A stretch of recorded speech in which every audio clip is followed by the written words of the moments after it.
বুঝি আইলাম তো মা বাড়তে আসে না নাই? মা বাইতে আছে বান। ওই যে মা বইয়া রইছে।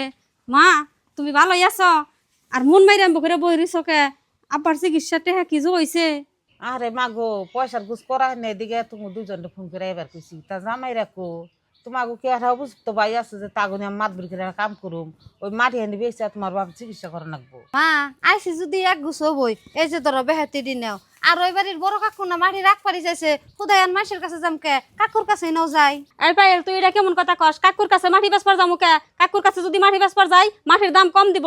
আর ওইবার কুরফান ভাই মাটি নিবার চাইছে, কুরফান ভাইয়ের কাছে মাটি বেচুম। মাটির দাম আমরা জেনে বেশি পামু, হেনেই মাটি বেচুম। আর মা মাটি বেচা কিন্তু আমার 1 লাখ টাকা দাম লাগবো, আমি মালা বানামু। হ বুঝি তুমি ভালো কথা মনে করছো। আর মা আঙ্গ বিয়ার টাইমে তো তুমি জামাইরে গাড়ি দিবার চাইছিলে, সেই গাড়ি তো দেও নাই কে। মাটি যদি বেচ পায় তাহলে তুমি জামাইরে আগে গাড়ি কিনে দিয়ে নইও। হাই রে মেয়ে রে তোরা তোরা বাপের চিন্তা একবার করস না, তগো গাড়ি নাগে তগো মালা নাগে তগো মালা টালা দিয়ে না যদি পয়সা থাকে তোর বাপের চিকিৎসা করবি, না থাকে মরে যাবি। মা থস তোমার নেবে চাল শুন পারছে না ন যায় কুরফান বের বুকলে যায় মাটির কত কিবা দাম দিব হই নাহি। আর মা আঙ্গরে এবার কইছো আবার ওরা এবার কইছো কে ও হইছে আমার হদ বোন আঙ্গ নকে কি অন্যকে তুলো না হে দেহ সাবর আর জামাই নিয়ে আইছে কি চেহারা। হবই না, তুই ঠিকই কইছ।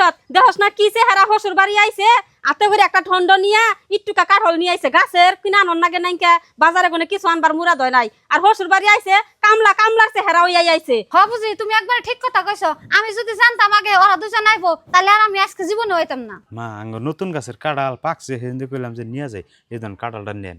কাঁঠাল যে নিয়ে এসো কাঁঠাল তো আমার বাড়িতে গরু খানা আর মেয়ে দুই আছে দেখা যায় টুবলার অবস্থা কত জিনিস নিয়ে এসে টুবলার মধ্যে মেয়ে জামাই তো হয়নি কে।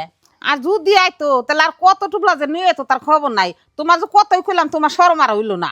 মা আইসি মতন থেকে তোমরা সবাই খালি অপমান করতেছ। আজকে যদি আমি প্যাঘের মেয়ে হইতাম তোমার তাহলে তুমি এমনি করে অপমান করা হারতা না। তোমরা সবাই আমার অপমান করো, আমি কোনো সময় গায়ে মাহাই না। আজকে তোমাকে জামাই রেম্বা করে অপমান করতেছ। বড় কাকা ফোন করে কইলো বাবার বলে মেলা অসুখ, তাই বাবার নিগে এই টুপলাটা নিয়ে আইসি। তুমি কেউ রাতে দিও না, এটা বাবারে দিও, ধরো রাখো। ফুলমালা মার আর কিছু কই না, আমার তো বাবা মা নাই। সেদিন তো ভাবছি তোমার মা বাবা রে আমি নিজের মা বাপ হিসেবে ভাবি। আর মা আমি গরিব মানুষ, হেমবে কিছু তার আনা হারি নেই। এই কাঁঠাল রাঁধছি, যদি পারেন খায়েন আর না পারলে না খায়েন। আর এই টুপলাটা বাবারে ছাড়া আর কেড়ে দেন না, আমরা আহিগা আপনারা থাকুন ন যাই। দেহি তোমার হত মেয়ে আর মেয়ের জামাই কি আনছে যে কে এর কাছে দিও না বাবার হাতে দিও। দেখছো মা কি আনছে দেখি এত টেহা। হ্যাঁ চাই তো কতটি হ্যাঁ আল্লাহ এই মেয়ে জামাই গরিব দেখে কত অপমান কত অবহেলা করি।